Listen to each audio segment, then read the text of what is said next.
Hey there, everybody. Pete Pardo here from Comic Book Users. Welcome to another episode of the show. It's Inside the Cover Day, and it's another Marvel black and white horror magazine we're going to take a look at because it's still kind of Halloween season, right? I know Halloween was a few days back, but yeah, we celebrate Halloween here on the channel all year long because Bill and I and Kirk love horror and monster comics and mystery comics and all that sort of thing. So today we're going to take a look. I just got this at the recent Clifton Comic Con in Clifton, New Jersey. This is from 1975. This is issue number 12 of Dracula Lives. I showed the cover off before. Now we're going to take a dip inside. Special, a novel-length tale of terror, Parchment of Blood. So this is really interesting because this particular issue, like it says, a novel-length tale, basically, well, one story almost all the way through in multiple parts. Then at the end you got another story, one other story. Usually you got all sorts of different stories in these magazines, but this particular one, it's one continual story throughout, featuring of course Dracula, and the cover art on this is by Ken Bald. Right, pretty cool. You've got in this issue, you've got Marv Wolfman was the editor, Len Wein the consulting editor, Roy Thomas editor emeritus, Barbara Altman and Nora Macklin, layouts and design, Len Grow production, Tom Montemorano, circulation, of course, Ken Bald on the cover. And then I'll talk about the artists and the writers for each of the individual story parts. Here you got there, Mr. Christopher Lee, right? Reading an issue of Dracula Lives. How awesome is that, right? So we start off with the Dracula Reads, the letters page, Readers Forum, right? And then we get to Parchments of the Damned, right? This is part one. So here, and this is by Doug Mensch, wrote it. Of course, if you're a Marvel guy, you know who that is. Sonny Trinidad did all the art. So basically, it starts out, we're in Dracula's castle, and he's kind of thinking back on time. He's got a diary. He's writing in his diary, talking about his history and how growing up or being a regular guy in Transylvania back in, what year was that? 1597. He's thinking about how once I was called Vlad, right? And then, and I was a freedom fighter and I had a family and all that stuff. But then everything changed and he became the Lord of the Undead, Dracula. And now he's spending all these centuries by himself, right? Keeping up this diary and on his quest for whatever's, his bloodthirst, right? So he's kind of like thinking about his life and wondering kind of how this all happened and why, but that it is what it is, right? And so it's nighttime and he's writing his last entry in the diary and he's like, I gotta go out and I've got to do what I got to do, right? So he hits the night, turns into a bat, flies into town, but yet there's nobody out anywhere because where he lives, right? So this is in Transylvania, right, or somewhere near there. I forget exactly where he says, but everybody so knows about his presence and what he does that at night everybody locks themselves in their homes and nobody's out in the streets because, of course, vampire lore, he can't enter into someone's house unless he is invited in. And if they are well aware that he's out there, they won't invite him in. So now every night he can't find any victims because nobody is stupid enough in this town to stay out at night after dark, right? So he is forced. And here they show him searching around. There's nobody. He's like, oh, I got to do something about this. They're all kind of hip to me, right? And you see the townspeople. They're all inside, and they're kind of pissed off that they have to do this, right? So here they are. They're plotting some kind of scheme. It's like, why should we spend the rest of our lives doing this? We got to get rid of Dracula. So this one dude, he basically, and his name begins with a D. What is his name? Oh man, I'll come across it. They give his name here. It begins with a D. Durenyi. His name is Durenyi, right?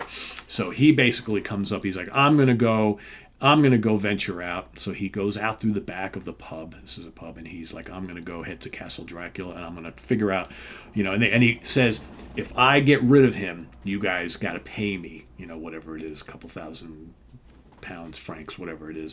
So they're kind of scoffing at him, thinking, all right, we'll pay you, but we don't think you're going to be able to do this, right? So he goes. Meanwhile, Dracula's out and about, and he's just trying to find anybody. There's nobody.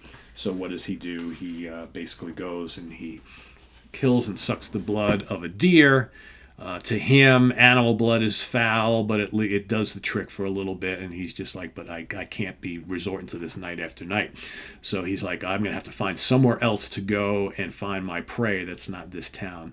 So he heads back to the castle, and he hears that someone is inside because, of course, Durenyi knocks over some stuff, whatever. So he's searching through the castle looking for Durenyi. Durenyi's got to, I got to get out of here, right? And they come into contact with each other, and Dracula goes after him.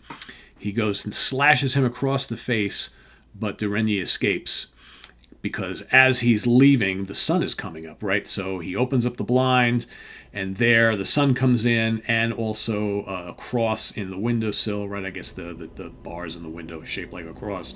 So he sees both, and he shirks away just in time before he's killed. And Durenyi then takes this opportunity to leave, right? But of course, Dracula, puts the curtain back up and gets ready to go into his coffin, and he's like, I will find you. I will scour the earth for you because I will have my revenge on you for coming into my house and trying to kill me, type of thing. But of course, Durenyi now has that scar, right? So here we go to Parchments of the Damned Part 2. All right. The Stealer of Dracula's Soul, the Stealer of Dracula's Soul. So here he goes back to town during the daytime, and he's like, I killed Dracula. You guys owe me money. Right? You guys owe me money. But basically, they want proof. So they're not going to pay him anything. They want proof. So he's like, So he's going, so the guy, Durenyi now is going to go to another town. He's going to go to, what's it called? Biestritz, right? Going to go to another town because these people in the town are just not believing him. So he figures he can probably go do the same thing in another town. So he knows that Dracula is going to go somewhere else to feed. So he's like, let me go do the same thing on them. I'll go tell them the same story and get them to pay me, and I'll tell them I'll rid them of Dracula, right? So here, the next night comes, Dracula wakes up, and he goes, it is night again, so he gets up. Oh, in this particular story, I forgot to tell you of who. This is Doug Mensch and Jan Montano. Jan Montano draws this. So basically, tonight, he's like, he's going to go to that town, right? He's going to go to Biestritz. So he goes, I'm thirsty. I'm not going to go out and kill an animal. I'm going to go to another town, so I'm going to fly to the next place. So he goes there, and it's the same thing. Nobody's out anywhere. He's like, what is going on? How could they have known that about me and that I'm coming and whatnot, right? So then a whole bunch of the townspeople, it's almost like they were expecting him. They all come out. They've all got crosses, right? So they start closing in on Dracula, but of course he turns himself into mist and disappears, right? And then of course, he's like, oh, I can pay you.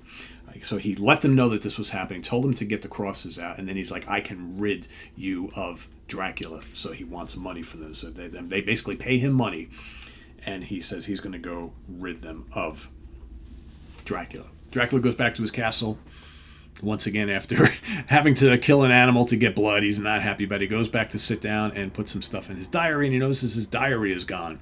He's like, who has stolen my diary? So he's like, it's got to be that guy that was here. It's got to be. But then he does go out, and he does find two young maidens walking about. Very strange. And he does his mind control thing over them because he wants some answers. So he starts asking questions about the man who he met in his house, who he scarred. It's like, do you know who he is? And that's the end of part 2.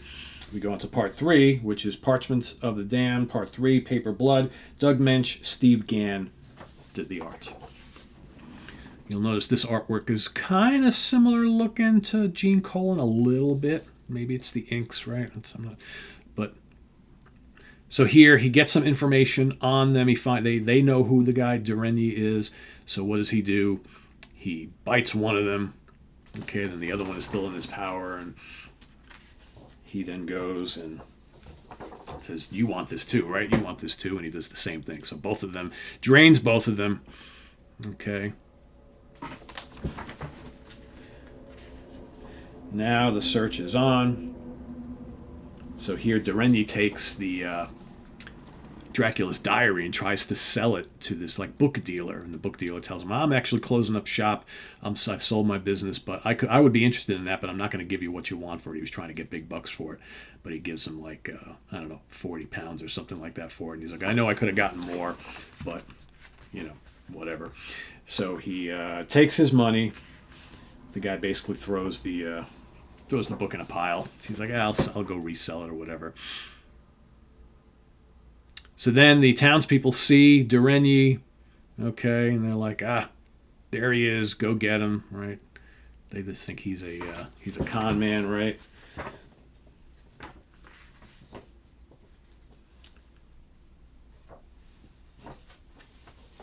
Here we got a wolf, probably one of Dracula's minions, going after Durenyi. Okay. Then the ladies, right? The ladies, the two ladies that he just bit and turned into vampires. Now they've got him trapped. Dracula shows up. He's finally found his prey.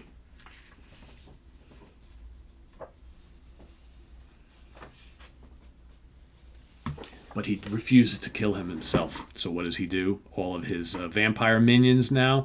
Here, go have at him. Go have at him. And that is the end of Durenyi. And then at the end, the bookseller goes to sell his book. He goes, "I must tell you, Sir Henry, of a book I chanced upon recently in one of the second-hand stalls in Sheepshead Row. It tells in diary form of a most fascinating and terrible man." "Oh, how so?" "Oh, no, Sir Henry, I shan't spoil it for you. You see, I plan to write a novel based on this man, a novel unlike any before written, a sensational work." "Very well, Stoker. I shall await your novel." So basically what they're kind of saying is Bram Stoker wound up getting a hold of the Dracula diary and now is going to write a book about it. So it's kind of a little cool twist there at the end. So then we've got a nice article by Doug Mensch on Christopher Lee. Okay, talking about him and a lot of the movies he did, specifically the Dracula films for Hammer. So we got some cool pictures from some of the films and a list of a lot of different movies. This is pretty cool. Nice little article about the legend Christopher Lee. Then we got a final story, which is called The Sins of the Fathers, written by Jerry Conway and art by Tom Sutton. And this is not related to the other story, but this basically just tells a tale of Dracula, the history of Dracula, but also more importantly, the kind of like the emergence of the Van Helsing family. Okay, so this is pretty interesting. Got some kind of cool artwork. So this is more of a violent story. Okay, Dracula's rise to prominence as the king of the undead. And like I said, you have the Van Helsing family turns up in here. So this is kind of somewhat of like an origin story of the Dracula's war with the Van Helsings. But you don't really know that until the very, very end, where, the woman who he has been following and involved with here, she is actually Rachel Van Helsing. And she's pregnant, so she's going to have, of course, the child will be his arch nemesis. And here you just got some cool ads and things. Always good ads in these. And then the final piece of the story on Christopher Lee. Never finished high school. Now you can finish at home without going back to class. That's right, the easy way. So there you have it. Number 12 of Dracula Lives from 1975 from Marvel Comics. All right. Of course, Curtis, but Curtis is the division of Marvel doing all these black and white mags. So check it out if you haven't already. These are great. I love these Dracula Lives. Even the Vampire Tales ones are awesome. So if you love your kind of vampire stuff, your horror comics, Marvel's got some great stuff. In addition, you got all the Warren stuff. Right? I still have a whole stack of Warrens I haven't read that hopefully I'll be bringing to you little by little over the next few months. So there you have it. Thanks for watching.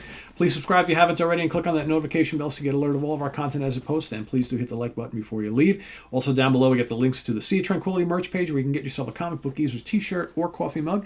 And thanks for your support there. We really appreciate it. And we'll see you soon. We'll hear more stuff. Please hit that like button, guys. Take care, and I'll see you soon. Bye-bye.